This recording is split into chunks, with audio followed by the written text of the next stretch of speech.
Welcome back to the DirtArcade Podcast. This is episode 2.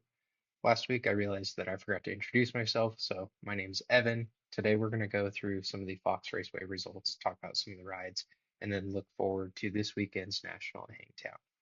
We're going to go through the top 10 in both classes pretty quick, and then we'll talk a little bit more about some individual riders.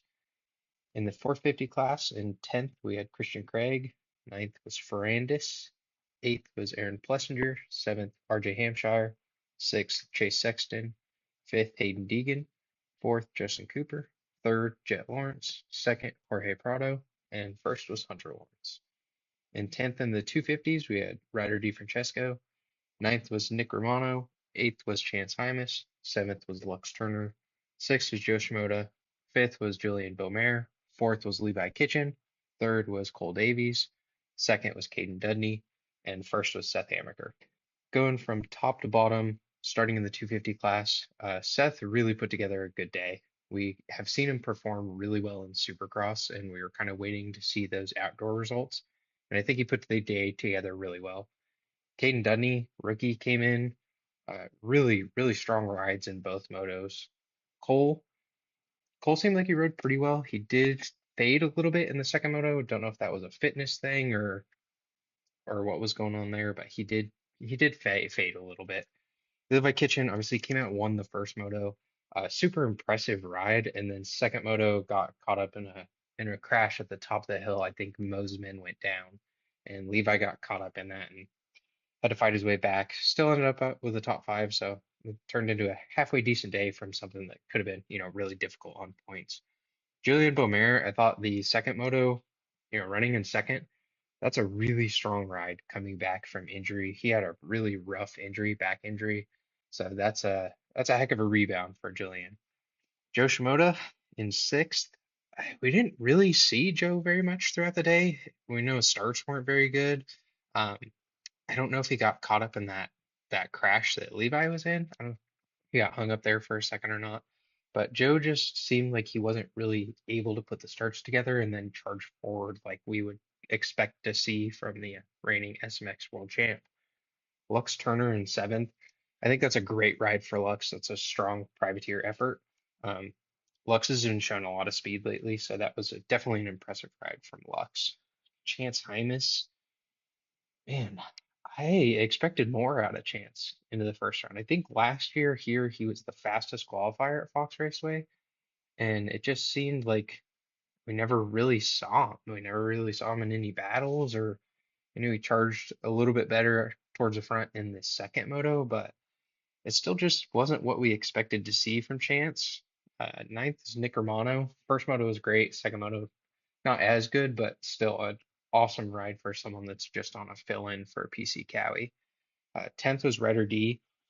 I think Ryder D could have had really good results this weekend, but he had crashes, and you're just not gonna be able to climb your way up in the 250 class.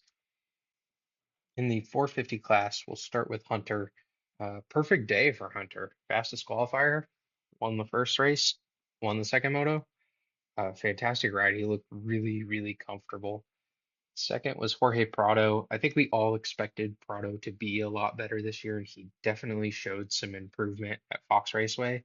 Third was Jet Lawrence. Jet honestly seemed about 70% of what he normally is, somewhere in there, 75%. And I think he rode well considering the injury. Um, Definitely made a lot of passes, didn't help himself on the starts, but solid ride coming back from injury. Fourth is Justin Cooper. J. Coop had a really good first moto. Not as good second moto, but still came out with the top five. Hayden Deegan, I think that's kind of what I expected with Hayden. Hayden definitely needs to get the starts dialed, but he charged through the pack well, which was, good to see. We're definitely going to see him up front, but I think he really needs to dial the starts. I don't think it's like the 250 class where he can start 15th and just run everybody down. I think he's going to get to those top five guys and then start to struggle. Six was Sexton. Chase actually had a relatively decent day going for Chase. Obviously, we expect him to be winning, but in the grand scheme of things with this whole situation at Kawasaki, I don't think it was a bad day, but he crashed a lot. I think he had 3 crashes between the two motos, and you're not going to win races crashing. Seventh was RJ Hampshire. I honestly don't think I ever saw RJ besides when Jet and Deegan passed him. I think that was the only time I ever saw RJ on the broadcast. AP was in eighth. I thought AP rode okay. I think we all hope to see more for Aaron, but I kind of have a feeling this is about where he's going to end up. I do think Hangtown's going to be a little better for him, but I hope AP can string together a couple races, back to back of putting some good results in. Ninth was Ferrandis. I genuinely did not see Ferrandis on TV once or remember seeing him, but decent ride. Not the best that we've seen out of Ferrandis, but he is on a new bike. There's probably a lot of bike setup stuff that's going to be playing a factor in Ferrandis' season this year. 10th is Christian Craig. I think compared to previous results that we've seen from Christian, not quite as good as like the Star Yamaha days, but way better than the Husky days. So I think that's a decent result for Christian. We're going to move into some highlight topics from Fox Raceway. I think biggest thing was Hunter having a perfect day. We've never seen him do that in motocross. So to come out and be fastest qualifier, we even saw him like towing Jet around in that second qualifier. And he looked comfortable. He looked strong on the bike. I think for Hunter to come in and put together a perfect day, go 1-1, is a huge rebound after what happened in Salt Lake City, losing that title to Kenny. That's a big deal for Hunter. And I think that that's like exactly how we wanted to see Hunter start off this season. Obviously, can't do any better than 1-1. I did want to touch on Eli's crash. Praying for the guy. Hopefully he's okay. That's a rough one. I think we did hear that scans came back and there was nothing broken, but maybe something's torn. But definitely a gnarly crash. There was an angle shot by spectators that showed his, neck getting bent back pretty good. And that's always scary to see. It's hard with Eli because he's such a legend of the sport that it's almost sad to say that you kind of want to see him retire because you don't want to see him get hurt anymore. And over the last four races, he's got hurt in three of them. And we just don't want that for a legend of the sport. Seth Hamaker got his first win in the 250 class. Big deal. Like I said, I think Seth is a really talented supercross rider, and the moto results just never like reflected how good he is in Supercross. So for him to get his first win, I think is huge for his confidence and obviously a big step for a season. And I think he has a pretty healthy points gap on second place. Lux Turner, for being on a privateer bike, man, he rode really, really well. It was really cool to see Lux running the same speed as the top guys up front. We've definitely seen flashes of speed from Lux, but I think that that was probably one of his most complete days outdoors. Julian Bomer, that was a great ride coming back from injury. We all know that Juju's injury was a pretty gnarly one. So for him to bounce back in that second moto and get second, I think is fantastic. He looked relatively strong too towards the end of the moto. So I think we can kind of expect to see more of the same from Juju, probably a not so great moto and a good moto on the race weekends, but hopefully it keeps trending upwards and he gets back to the same speeds that he was going prior this injury. Haiden Deegan, he performed as expected for me.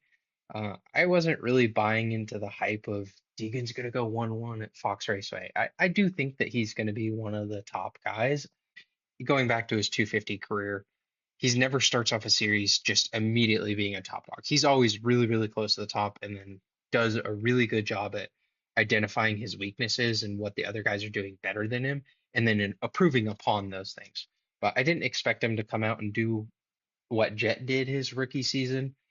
So it was, a good ride, definitely a good ride. Top five for your rookie debut is great. And I don't think there's anything to complain about there except for he does got to get the starts better. It's going to make his life easier, and we'll actually be able to see if he has the speed to run with the lead group. Jet Lawrence, man, 70% of what he normally is, if that. He definitely rode well, but you could tell that he was favoring the one leg. and you could tell that he just wasn't riding like we've seen Jet Lawrence ride. I think that the injury we all knew was pretty gnarly, but I think everybody was kind of hoping for him to come into the series a little bit stronger than where he's at right now. But I hope that it's something that as he continues racing and works on it, that it gets better throughout the season and not worse. I definitely don't want to see it get worse. We want Jet to be competitive, and he's obviously still competitive, but he doesn't have the Jet look like he normally has when we go into outdoors. I think the last like main topic I want to hit on is man, Chance Hymas. Like we never saw the guy. I was just wondering like all day, like where's Chance at? And he's just buried back there. I think at one point he was like 13th or 14th in Moto 1, and he was just stuck there for like a long portion of the race. So it was kind of a little bit of a letdown, I'm going to say, because I expected Chance to come out and be a top three guy, but he just wasn't there. I guess some weekends it's not your weekend. Looking forward to Hangtown. I think we can definitely expect Hayden to be a lot better. I pulled some results for a couple of riders that I'm going to highlight. Hayden in 23, so his first full season pro, he went 1-4 for third overall. 24, he went 1-2 for first overall, and 25, he went 1-1 for first overall. So I think that Hangtown is definitely a track that lends to Hayden's riding style. Obviously, we know he's a SoCal kid, so it's going to be similar to what he grew up riding on as far as track conditions go. So I think we could see Hayden on the podium this weekend. Hunter's results kind of surprised me. In 23, his last season in the 250 class, he went 3-1 for first overall, which we kind of, expect. He dominated that season. 24, he went 2-4 for second overall, but 25, he went 5-4 for fifth overall, which I didn't remember him not being on the podium at Hangtown, but now I guess when you think about it, like he obviously wasn't. So I think that this could be a little bit of a tougher track for Hunter. I know that we did have a really, really hot one last year, so that could have played a factor into it. But hopefully we see Hunter continue on the uptrend and keep putting in rides like he did this past weekend. Joe Shimoda's results. Shimoda in 23 went 4-10 for sixth overall. In 24, he went 7-5 for fifth overall.